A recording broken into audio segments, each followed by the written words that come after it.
We are back. Our next guest has spent almost 3 decades simplifying technical jargon for her clients. She works as an advisor right here in the Netherlands for the Dutch Blockchain Coalition. She is a member of the European Commission Working Group, Blockchain Observatory, and Forum.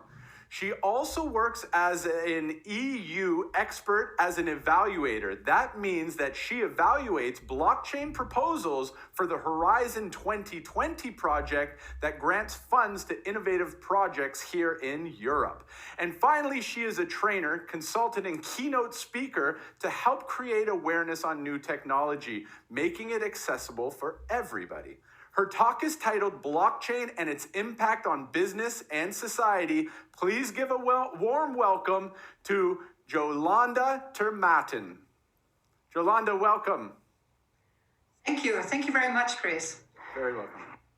Thank you. It's an honor to be speaking here in front of all of you. Well, it's quite an experience to have a stage talk from my home office and almost everybody watching it from their home office as well. It's a very unusual situation. And I think the world as we know it has been turned upside down. A human tragedy is taking place and affecting hundreds and thousands of people. And besides that, it's having also a growing impact on the global economy and the way we do business together.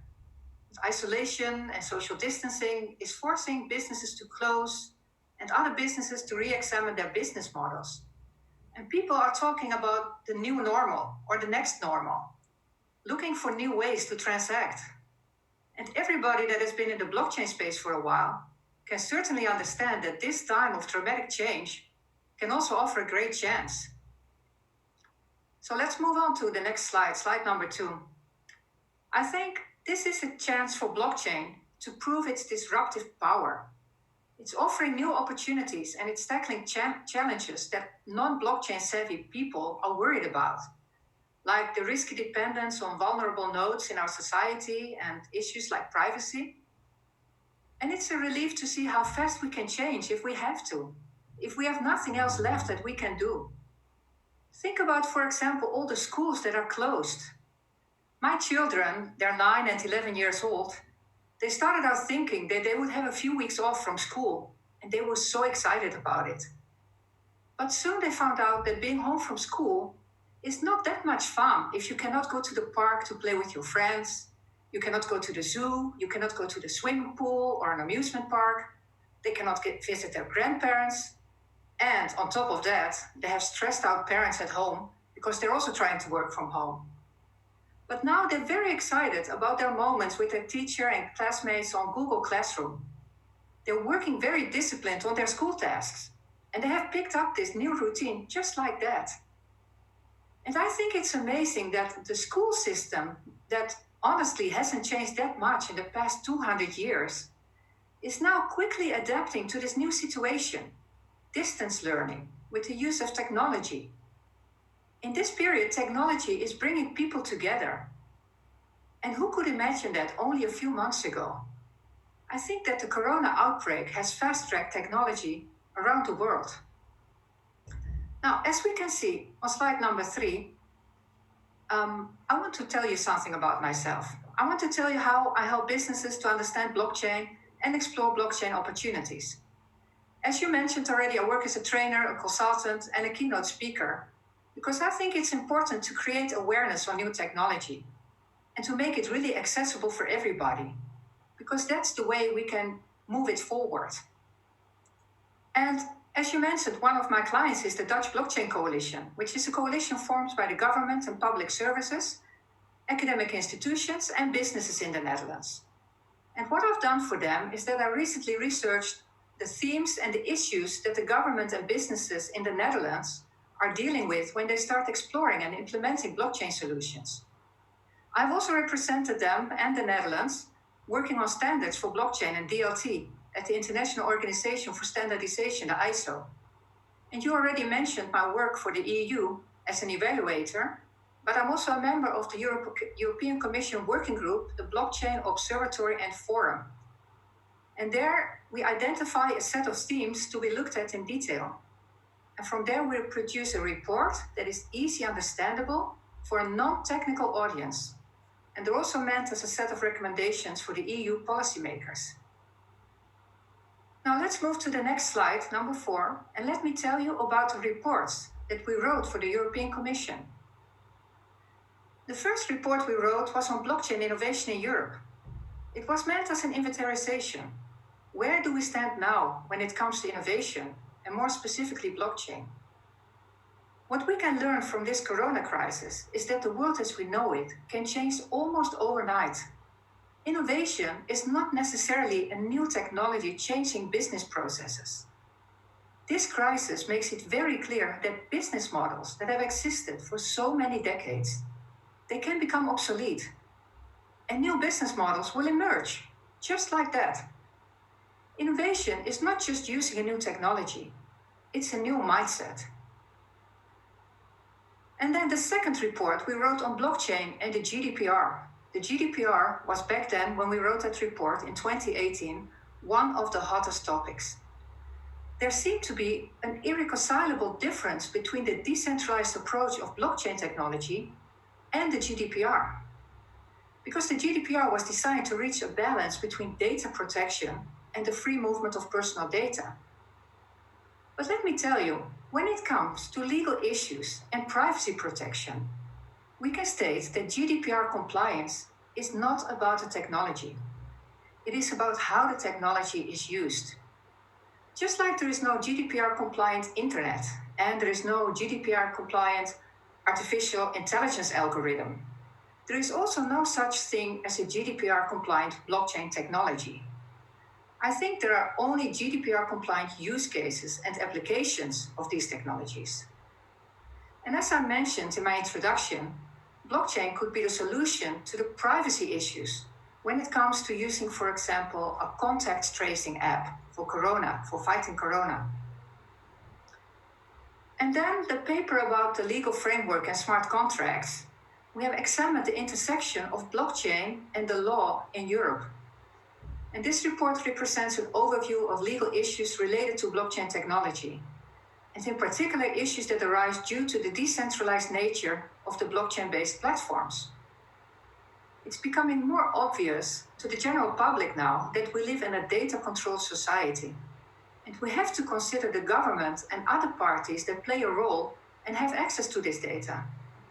And how do you set rules for this? How do you govern this? And the urgency that is felt with this corona crisis may advance new regulation at a higher speed. The advantage, of course, is less legal obstacles and legal legacy on the way to implement blockchain solutions. But there is, however, a great risk of some governments and institutions abusing this loosened data protection for other purposes as well, in the name of fighting corona. Then the next report was on trade finance and supply chain. What we see now is that the corona crisis is putting an unprecedented strain on the supply chain, especially when it comes to critical medical supplies. And blockchain might provide a solution to address many of these issues, and it's being explored on a large scale by different industries right now.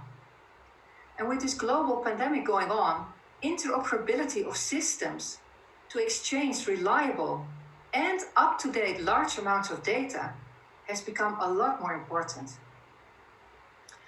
Then finally, when it comes to digital identity and digital assets, imagine how we can biometrically identify individuals that have recovered from corona and tie them to the test results, as well as to a high security document. The person then has non-refutable proof that they have immunity due to the antibodies in their system. I will tell you more about this when I discuss some noteworthy projects. Let's move on to the next slide, number 5. There you can read where you can download the reports for more detailed information on it. It's on the website from the EU Blockchain Observatory and Forum. So let's move on to the next slide, number 6. Let me tell you about some current noteworthy blockchain projects. The first one is on the next slide, number 7. I am sure you can all imagine the importance of data integrity. That's what it's all about. More and more devices and data, often forming the basis for important decisions. And the Internet of Environments provides an ecosystem where IoT sensors can emit data along with a proof of data origin and creation time. And in addition, blockchain validated reports are generated with which data changes into authentic and comprehensible information. The organization behind this is VID. It's well known from the Rembrandt and AMSPEC projects. And they have partnered up with IBM and developed an API for this purpose. And they have the ambition to make this API available in the IBM Cloud Catalog so that it's easy to use for everyone who uses IBM Cloud. Then the next slide, number 8, shows another project, which is called Unlock. And as I mentioned earlier, when I was talking about the digital identity and the digital assets, there is the Unlock Consortium that has taken the initiative to develop an open source and non-profit application that makes it possible to provide proof on corona test, vaccination, immunity with 100% certainty. And this application protects the privacy of the users. It allows, for example, recently tested healthcare staff to be deployed in a department where this is particularly important, or informal caregivers.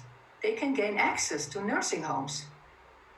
This application could also play a role later in reopening schools, readmitting staff in factories or offices, and organizing certain meetings, and up to restarting international air traffic. Of course, it offers many possibilities. Then, on the next slide, number 9, we will see another example.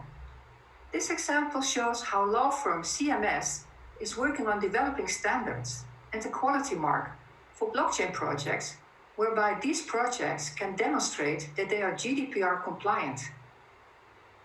Because while it's hard to align blockchain technology and the GDPR, it is certainly not impossible. When developing your blockchain solution, you always have to remember to take into account the data protection, the principles, and the data subject rights, and to enable the users to agree to certain terms of use or governance rules for the platform. And of course, you have to make sure to only store personal data on the blockchain if it's strictly necessary, and to try to keep as much as possible in an off-chain environment. Now let's move on to slide number 10. My aim is to help the non-technical business professional to understand the opportunities and the threats of new technology, such as blockchain, so that they can make the very best possible strategic business decisions. And I do this by giving workshops, lectures, and advice. I give lectures, for example, at international business conferences like this one, or offline, of course, to help business professionals understand what's coming and what impact it can have. And as an advisor for the EU and many other large and small international businesses and governments, and with online and offline training, I help organizations gain insight into what blockchain is and what it can do for them. So, are you ready to take the opportunities that this dramatic change in the world is bringing you? Do you want to explore innovation and blockchain? Please feel free to contact me and find out how I can help you. Thank you very much for your attention. Jolanda, thank you very much for a fantastic presentation. Very, very valuable insights in there. And I saw some focus on the Dutch crypto market, which is fantastic. That's the cryptocurrency and blockchain market that I am in as well. So I saw some of my friends in your slides there with VID and the LTO network, some fantastic players. I think the Dutch ecosystem for blockchain is one of the best, if not, dare I say, the best in the world. So it's really, really fun times ahead. We're looking forward to the 2020 Horizon funding and what comes out of there. Again, thank you very, very much for joining us. Stay safe, stay good. I will probably be in touch fairly soon to have a chat. But everybody got a chance to figure out how to contact you if they need to. Thank you once again for being with us and fantastic presentation. Okay, thank you very much. Have a nice day. Take care. Okay, guys, we are moving on. It's just going one after the other. This has been absolutely incredible so far. We're going to take a short break and be back in a couple moments, so stay tuned.